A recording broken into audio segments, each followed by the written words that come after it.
Hello বন্ধুরা, আশা করছি তোমরা অনেক ভালোই আছো। এর আগের দিন তোমাদের সাথে 1 থেকে 30 পর্যন্ত প্রশ্ন আলোচনা করেছিলাম।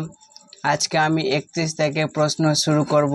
তোমরা যদি পার্ট 1 ভিডিওটি না দেখে থাকো তাহলে তোমরা পার্ট 1 ভিডিওটি অবশ্যই দেখো, কারণ সেই পার্ট 1 ভিডিওতে যে 30টি প্রশ্ন আমরা আলোচনা করেছি সেই 30টি প্রশ্ন কিন্তু খুবই গুরুত্বপূর্ণ রয়েছে। এই জন্য তোমাদেরকে অনুরোধ করছি যে তোমরা অবশ্যই কিন্তু পার্ট 1-এর ভিডিওটা দেখবে। তাহলে আজকে আমরা 31 নম্বর থেকে শুরু করব প্রশ্নের। তাহলে 31 নম্বর প্রশ্নে দেওয়া রয়েছে, কোন ঘরের সামনের ছোট বাগান তৈরি করা উচিত? বলতে চাইছি যে কোন ঘরের সামনের ছোট বাগান তৈরি করা উচিত, মানে কোনটা বাড়িতে এমন কোন ঘর থাকবে যে যার সামনে একটি ছোট বাগান থাকবে। তাহলে অ্যান্সার হয়ে যাবে রান্নাঘরের সামনে। রান্নাঘরের সামনে আমাদের ছোট একটি বাগান তৈরি করা দরকার। নেক্সট প্রশ্ন হচ্ছে, কোন কক্ষ দুটি পরস্পর লাগোয়া ও পৃথক হওয়া প্রয়োজন? তাহলে অ্যান্সার হয়ে যাবে রন্ধন কক্ষ ও ভাড়ার ঘর। বাড়িতে যে রান্নার ঘর এবং ভাড়ার ঘর থাকবে সেই দুটো ঘর কিন্তু আলাদা থাকা দরকার। নেক্সট হচ্ছে, আইসিডিএস প্রকল্পের মূল উদ্দেশ্য কি?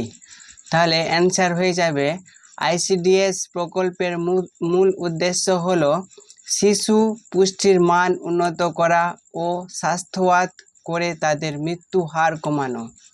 অর্থাৎ শিশুদের পুষ্টি যেন ঠিকঠাক থাকে এবং তাদের মৃত্যুর হার যেন কম হয়, এই জন্য সরকার আইসিডিএস প্রকল্পের উপর বা আইসিডিএস প্রকল্পের চালু করেছে। নেক্সট হচ্ছে, এসএনপি এর মূল কাজ কি? এসএনপি এর মূল কাজ হচ্ছে সঠিক পুষ্টি প্রদান ও ভিটামিন এ যুক্ত তেল, আয়রন ও ফলিক অ্যাসিড ট্যাবলেট বিতরণ করা। এসএনপি এর কাজ হচ্ছে যে শিশুদের যেন পুষ্টি ঠিকঠাক থাকে, শিশুগুলি যেন ভিটামিন এ যুক্ত তেল পায়, তারপরে আয়রন যাতে শিশুদের শরীরে সঠিক পরিমাণে থাকে, এবং আইসিডিএস যে সেন্টার থাকে সেই সেন্টার থেকে ফলিক অ্যাসিডের ট্যাবলেট পাই। এই জন্য কিন্তু এটাই হচ্ছে এসএনপি এর মূল কাজ। নেক্সট কোশ্চেন হচ্ছে, গর্ভবতী মায়েদের ক্যালসিয়ামের অভাবে কি হয়? তাহলে গর্ভবতী মায়েদের ক্যালসিয়ামের অভাবে গর্ভস্থ শিশুটি জন্মের পর রিকেট রোগাক্রান্ত হয়ে যায়। তাহলে রিকেট রোগ হলে কি হবে? শিশুদের হাড় কিন্তু বাঁকা বাঁকা হয়ে যাবে। অনেক শিশুরই আমরা দেখতে পাই যে তাদের হাড় বেঁকে থাকে ছোটবেলা থেকে, কারণ তার মা যখন গর্ভবতী ছিল তখন কিন্তু তার ক্যালসিয়ামের অভাব হয়েছিল। নেক্সট প্রশ্ন হচ্ছে, গর্ভবতী মায়েদের আয়োডিনের অভাব হলে কি হয়? তো আয়োডিনের অভাব হলে তো আমরা জানি যে আয়োডিনের অভাব হলে আমাদের গলগণ্ড রোগ হয়, কিন্তু গর্ভবতী মায়েদের যদি আয়োডিনের অভাব হয়ে যায় তাহলে গর্ভস্থ শিশুটির মানসিক বৃদ্ধি সঠিকভাবে হয় না।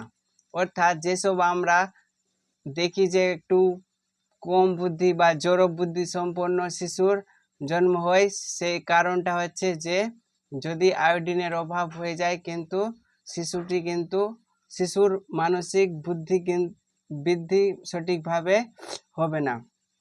নেক্সট প্রশ্ন হচ্ছে, চা ও কফি বেশি পান করলে কি রোগ হয়? চা এবং কফি যদি বেশি পান করা হয় তাহলে রেনাল ক্যালকিউলি রোগ হয়। নেক্সট প্রশ্ন হচ্ছে, গর্ভবতী মহিলাদের প্রতিদিন কোন ট্যাবলেট দেওয়া হয়? তাহলে অ্যান্সার হয়ে যাবে ফলিকার ট্যাবলেট।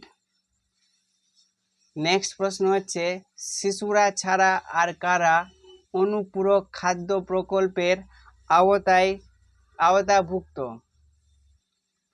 তাহলে গর্ভবতী ও দুগ্ধ প্রদানশীল মহিলারা। আইসিডিএস প্রকল্পে শুধু শিশুরা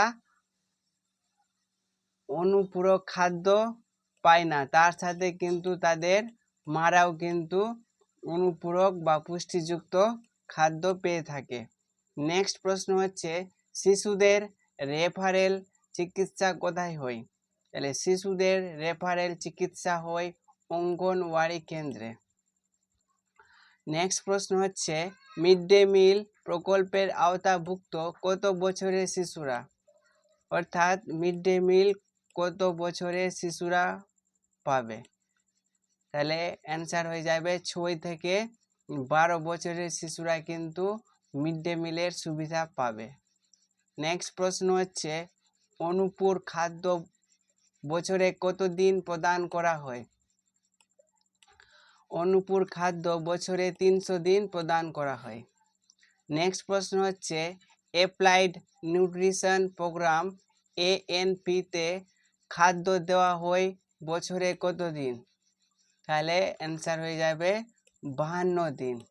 নেক্সট প্রশ্ন হচ্ছে ANP প্রকল্পের প্রধান সাহায্যকারী সংস্থাগুলি কি কি? তাহলে অ্যান্সার হয়ে যাবে WHO এবং ইউনিসেফ। তো WHO হচ্ছে ওয়ার্ল্ড হেলথ অর্গানাইজেশন এর পুরো নাম। নেক্সট প্রশ্ন হচ্ছে কোন দিন বিশ্ব পুষ্টি দিবস হিসেবে পালিত হয়? তাহলে উত্তর হয়ে যাবে 28শে মে বিশ্ব পুষ্টি দিবস হিসেবে পালন করা হয়। নেক্সট প্রশ্ন হচ্ছে জাতীয় পুষ্টি সপ্তাহ কবে? তাহলে জাতীয় পুষ্টি সপ্তাহ হচ্ছে 1 থেকে 7 সেপ্টেম্বর। নেক্সট প্রশ্ন হচ্ছে বিশ্ব স্বাস্থ্য দিবস কোন দিন?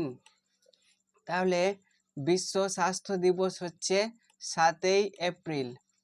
নেক্সট প্রশ্ন হচ্ছে ভিটামিন এর অভাবজনিত কোন রোগে চোখের মণি ফুটো হয়ে যায়? তাহলে কেরাটোমেলেসিয়া।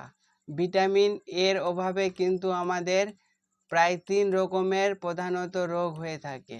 1 নম্বর হচ্ছে নাইট ব্লাইন্ডনেস, 2 নম্বর হচ্ছে জেরোপথ্যালেমিয়া, আর 3 নম্বর হচ্ছে কেরাটোমেলেসিয়া। এই কেরাটোমেলেসিয়াতে কি হবে, যে মানুষ নিজের চোখে ব্লারনেস দেখবে, মানে আবঝা আবঝা দেখবে। আর জেরোপথ্যালেমিয়াতে কি হবে, জেরোপথ্যালেমিয়াতে চোখে কিন্তু জল কিন্তু শুকিয়ে যাবে। আর 1 নম্বর হচ্ছে নাইট ব্লাইন্ডনেস, যে রাতের বেলা দেখতে পাবে না বা রাতের বেলা কম দেখতে পাবে। নেক্সট প্রশ্ন হচ্ছে আমাদের দেশে পুরুষদের মধ্যে অ্যানিমিয়া আক্রান্তের সংখ্যা কত শতাংশ?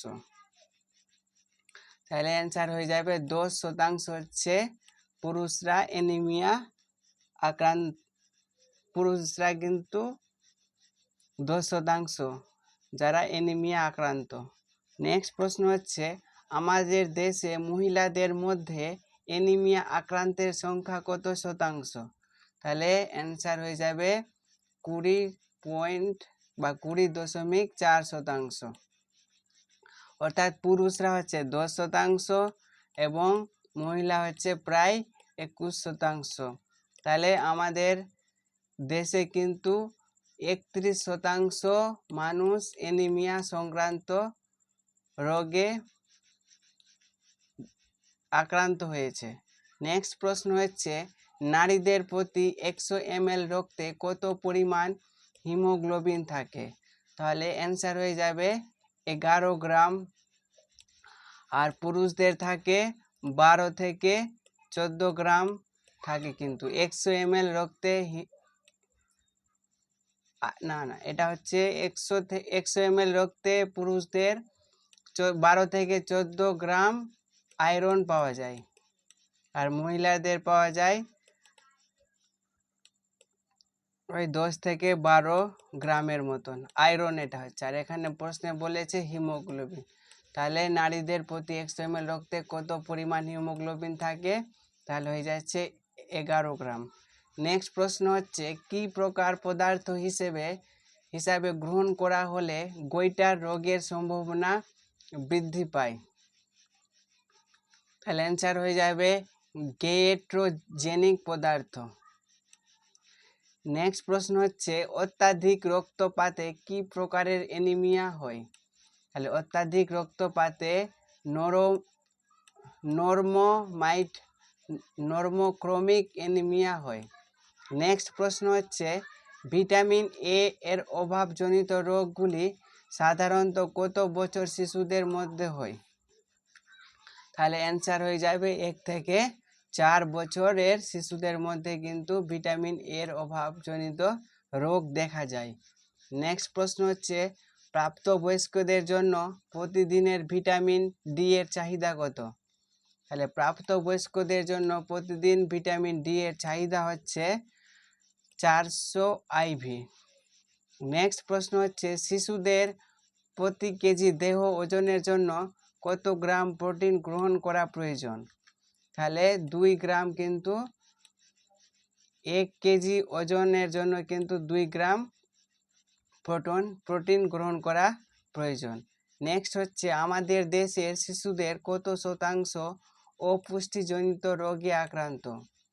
আমাদের দেশে অপুষ্টিজনিত রোগে আক্রান্ত শিশুর শতাংশ কত শতাংশ রয়েছে? তাহলে হচ্ছে 75%। তাহলে 75% শিশু কিন্তু আমাদের দেশে